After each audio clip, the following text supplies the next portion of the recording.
Hey guys, today I'm gonna show you guys how to do the Lemming Train ride. We're flying the F4U 1C. This ain't the best climber.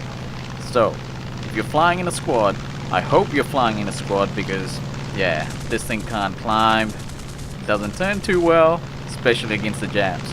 But in a team, I got something for you guys.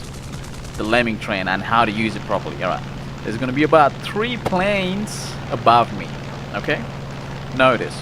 One of the things I'm gonna do is first get their attention. Not dive straight down. What I'm gonna do is I'm gonna do a very shallow corkscrew to the ground, to the deck, because my plane got more speed, better energy retention. So what I'm gonna, and also by doing a cork that's going down, I'm actually baiting them into thinking that they have more energy than me. So what ends up happening is they get baited or they get tricked into thinking they can catch me.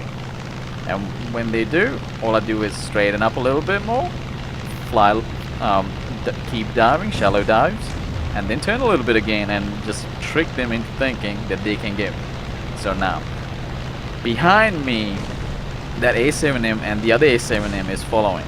Also, Adam is above me right now, and Adam's getting followed by that Zero right there. Adam's ignoring the Zero because, well, this is the Lemming Train. At the end of the day, we are faster than every other nation. So this is one of the tactics that you can use to get low the enemy's energy state, in this case altitude, and force them to turn. Because Adam's behind him, and what do these guys do? They turn. And right here, this is where they lost the game. Right there, they just lost it. Because you gotta remember, we got better energy retention, we got better higher top speed. Like, I can zoom climb better than these guys, and all of a sudden, I'm above them. So, this is one of the simplest basic things that, as a team, that we can do that hasn't been explained in other YouTube videos. And we do this a lot. So, that's it. And these guys, they just did. So, right here I'm going to show you something that you should never do in a US plane. Notice that P63, how he's jinking all over the place. You don't need to do that. I'm going to show you later what to do if you got someone on your 6. And this guy's jinking so much that he just ends up playing to the hands of the A7M. And I'm going way too fast.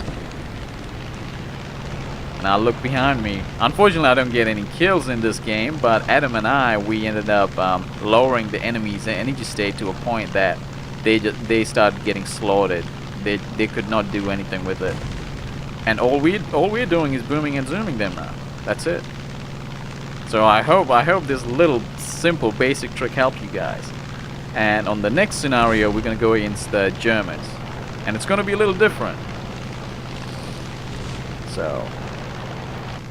Now this is a 4-man team. So what we do is we got 2 guys going right into the enemy to lower them, and there's another player behind me, P51. His name is P51. P51 lives matter, but he's flying in F4U. So Adam and Bob here, they just go to work on the Germans to the point that the Germans concentrate on them so much that they lower them, and we just go in and back Adam and Bob up. That's it. And by this stage, I think by this stage we probably won about 6 or 7 games in a row right now. So it's unfortunate I can't show you guys all the games. I got a really bad upload speed, but right now, at this stage of the game, these guys are done. There's a couple of them still around, but it's too late for them now. So P51's, he's the other F4U teammate, he's following me. And all I'm doing is watching Adam and Bob here. Now, watch as they slow. One of the things you guys gotta realize is F4U is great if you got a little bit of altitude and speed. It's not so good if it doesn't, because it just turns into a brick. So you guys are gonna see me do that backup roll. So all 4 of us, we didn't just go into battle at the same time. So right now, target selection. The reason why I ignored Adam and going for Bob is because Bob simply got 2 players on him. That's the only reason. And we just slowly work them down. But notice how I didn't pull with him. That would have been a very bad choice if I did that, because someone else could have gotten me. And notice, majority of my maneuvers are just simple, basic Immelmans, high yo-yos, just nothing, no flat turning, no hammerheads for no reason. Just simple, basic turning right now. So notice though, Adam and Bob right now, they're slowly losing that energy, state of energy right now. So P51 and we're just gonna come and help Adam and Bob out. So this is another tactic that you can employ against teams. Just basically get two players to set up the scenarios, and then get the other two players just to ambush the enemy. So, and that's exactly what happened there. And I do apologize for my aiming. Oh my god. I should have just killed him right there. So, yeah, I think this ended up being the last player. And yeah, that's game right there. Remember, these guys had an altitude advantage. And the last, oh, well, yeah, it's the last scenario. The best thing to do sometimes is to let those ground pounders and all those guys who doesn't climb just go in and suck the enemy in. This kind of scenario is amazing for F4U teams. Like all we did for the last probably 3 minutes, maybe 2 minutes, we just laid back and relaxed and just watched everyone get sucked into the I think the bottom of, yeah, pretty much the bottom of the map right now. So we just cruise in and then kill them all. But I am going to show you something, what to do when you got an enemy player on your 6 o'clock. So it's easier for your teammate to shoot him down. Unlike that, remember that P63 at the start of the video, how he just jinked everywhere? You don't need to do that. You really don't. So I think I ended up climbing a little too much here, but what's going to basically happen is we just cut through the enemy like nothing. It looks like a hot butter knife the way we go through him. Adam and Bob, they just go right into him.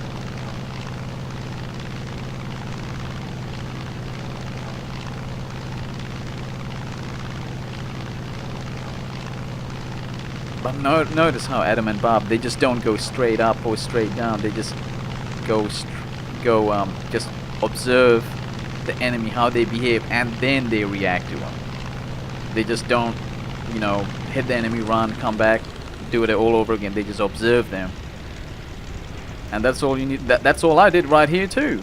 All I did was observe them, see what the energy state was like, and then is it gonna be a simple kill? Yes, go for it. Now you're gonna see a 0 on my 6. Okay, he's in. Yeah. Look what I do. I just move my nose up and down, and most of his shots just go like nowhere near me. So this is basically it. But remember, you need a team if you want to fight F4U. F4U only got 8 minutes of web. It's not a good climber. It's not the best diver. I mean, it does pretty well. I think it breaks around about 830 or 840 kilometers per hour. But yeah, other than that, you do really need a team. So when players talk about how American teams are bad, you got to consider the play style of American planes. The play style is based on speed, energy retention, zoom climbing, top end speed, or or the even best dive speed. So what's the best way to play in planes that that those are the key ingredients that makes the plane function? You need a team. Simple as that. So hope you guys enjoyed the video. See you guys later.